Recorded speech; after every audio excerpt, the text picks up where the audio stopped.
फतेहपुर नगर पालिका परिषद के वार्ड नंबर 5 से पूजा देवी सभासद प्रत्याशी के तौर पर मैदान में उतरी। पूजा वैसे तो बेहद सरल स्वभाव की महिला है, लेकिन अपने वार्ड की दयनीय स्थिति को देख के वो चुनाव में उतरी। उनका कहना है कि अगर वो सभासद बनी तो अपने वार्ड की रूपरेखा बदल देंगी। इस सिलसिले में उनके पति अनुपम वर्मा से हमारी सब एडिटर बरखा सिंह ने खास मुलाकात की। आज हम मौजूद है फतेहपुर के वार्ड नंबर 5 में, जहां पर हमारे साथ सभासद प्रत्याशी अनुपम वर्मा जी हैं। अनुपम जी, आपका हमारे चैनल में स्वागत है। बहुत बहुत आपका भी स्वागत है, धन्यवाद। अनुपम जी, बताइए आपने राजनीति में कैसे क्या सोच के कदम रखे हैं?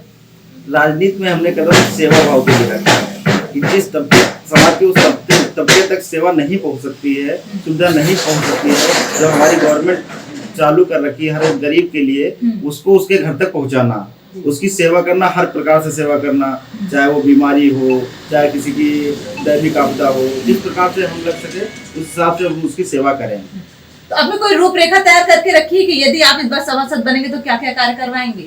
रूपरेखा तो तैयार पहले से रही है हमारे दिमाग में, और हमने उस पर काम भी किया है। हमने उस पर बहुत से काम किए हैं, लोगों के बीच में जाकर उनकी परेशानियों का निस्तारण किया है। कभी किसी का काम ब्लॉक में पड़ा, वहां पर पहुंचे हैं, सिक्योरिटी के माध्यम से हो या किसी लेखपाल के माध्यम से हो, या अपने माननीय विधायक जी के महोदय के पास गए हैं, वहां पर अपना काम रखा है, वहां पर काम की स्वीकृत हुई है। तो हर प्रकार से उससे जुड़े हैं, जिस तरीके का काम रहा उस प्रकार से उसके साथ में हम लगे रहे बराबर। जी, क्षेत्र से पता चलने में आया है कि आप प्रतिनिधि के तौर पे भी कार्य कर चुके हैं। हाँ, इसके पहले हमको समय मिला था तो हमने चुनाव में मेहनत की, उसके बाद हमने काम भी किया और जनता उससे हमारे लिए खुश भी रही, जिसका हमको पिछले चुनाव में हमने इसके पहले जो चुनाव लड़ा है उसमें उसका हमको बहुत लाभ मिला था कि जनता का बहुत मतलब उसका हम बहुत बहुत एक बार फिर से आपके चैनल के माध्यम से आभार व्यक्त करना चाहते हैं, जो जनता ने हमको प्यार और वोट सपोर्ट सब कुछ दिया था हमको। तो जो इस बार के अभी तो ये पहली बार सभासदी में आ रहा है।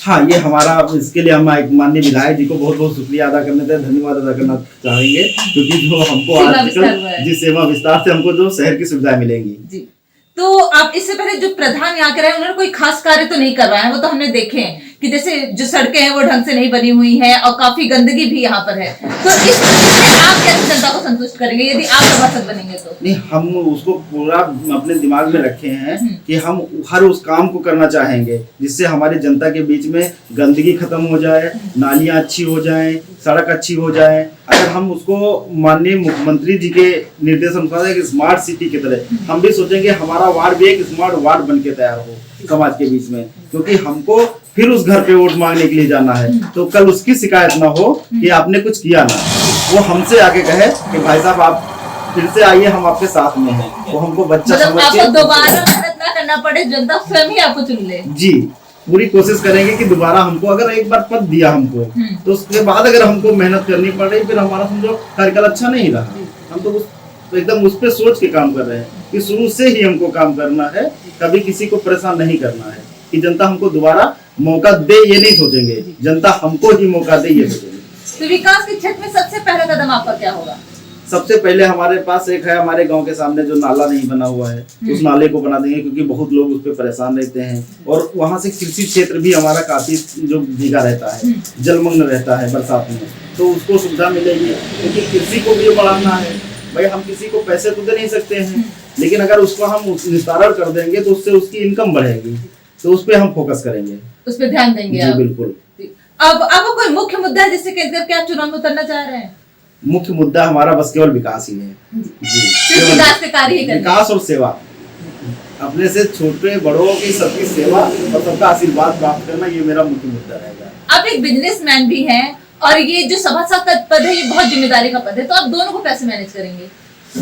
जब जनता हमारे साथ में है तो मैनेज करने में हमारे पास तो दो हाथ हैं, लेकिन जब जनता मिल जाएगी हमारे पास बहुत सारे हाथ हो जाएंगे काम करने के लिए, तो हमको मैनेज करने की जरूरत ही नहीं पड़ेगी, सब होता रहेगा जनता के सहयोग से। तब भी जाएंगे उतना ही समय जनता को दे पाएंगे? जी बिल्कुल, जी बिल्कुल, पूरा समय देंगे।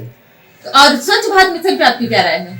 स्वस्थ भारत मिशन बहुत अच्छा मिशन है, माननीय प्रधानमंत्री जी को बहुत बहुत धन्यवाद, और निरंतर हम लोग उसी में लगे भी रहते हैं कि यानी उसको कितनी अच्छी हम पूरा एक स्वच्छ भारत मिशन को स्वच्छ भारत के रूप में तैयार कर दें, उसके लिए पूरा अग्रसर रहेंगे। मतलब उस पे आप कार्य करेंगे? जी बिल्कुल करेंगे। निश्चित करेंगे। तो जैसे कुछ योजनाएं हैं, विधवा पेंशन है, वृद्धा पेंशन है, ये लोगों तक पहुंच ही नहीं पाते, उसके आवेदन सभासद हो या प्रधान, ये लोग करवाते ही नहीं है। तो यदि आप सभासद बनेंगे तो क्या इस तरह ध्यान देंगे? जी बिल्कुल ध्यान देंगे और इसके पहले हमने ध्यान दिया है, काफी पेंशन हमने बनवाई है, काम नहीं रहा लेकिन लोग हमसे जुड़े हुए हैं। इससे पहले हम अभी प्रतिनिधि नहीं बने हैं लेकिन हमसे बहुत पहले से लोग जुड़े हुए हैं जिनकी हम सेवा बराबर करते आ रहे हैं, तो उसको हम और बड़ा करेंगे और उसको बढ़ात करके सबकी सेवा करने का पूरा सहयोग करेंगे, यानी उनसे सहयोग भी मिले और हमसे भी सहयोग मिले, जिससे समाज के हर तबके को पूरी हर जो भी मतलब सरकारी सुविधाएं हैं पहुंच जाए। और महिलाओं के लिए कुछ विशेष सोचा है? जिन महिलाओं के लिए भी जो अगर कुटीर उद्योग चलाना चाहेंगी या जो भी स्कीम सरकार गवर्नमेंट की रहेंगी उन तक पहुंचाएंगे। जैसे समूह चलते हैं उसका ज्ञान, मतलब कुछ लोग होते हैं ना गरीब लोगों में जैसे शिक्षा का अभाव रहता है, जानकारी नहीं पहुंच पाती है, उनको शिक्षा के लिए प्रेरित करना, उनको उस योजना के बारे में जानकारी देना, फिर उनको आगे बढ़ाने की कोशिश अपनी तरफ से पूरी करेंगे। और हमारे चैनल के माध्यम से जनता से कुछ कहना चाहते हैं? जी बहुत कह रहे हैं, आपको बहुत बहुत धन्यवाद जो आप हमारे फतेहपुर में आके हमारी बात जनता तक पहुंचाएंगी, इसके लिए आपको बहुत धन्यवाद। और हम कोशिश करेंगे कि आपका चैनल इसी तरह जनता के बीच में जाकर जमीनी स्तर की हकीकत समाज के सामने रखे। बहुत बहुत धन्यवाद हमसे जुड़ने के लिए। जी आपका भी बहुत बहुत धन्यवाद।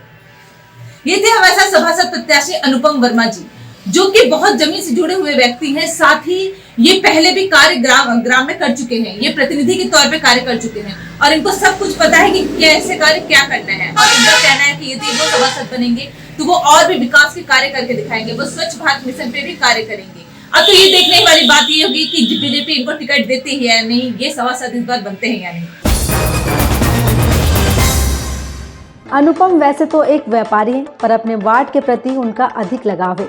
वो सभासद पति के तौर पर अपने वार्ड की सेवा करना चाहते हैं। वो अपने वार्ड के प्रति सदैव समर्पित रहते हैं, पर जनता उन्हें सभासद पति के तौर पर देखना चाहती है या नहीं, ये तो चुनाव वाले दिन ही पता चल जाएगा।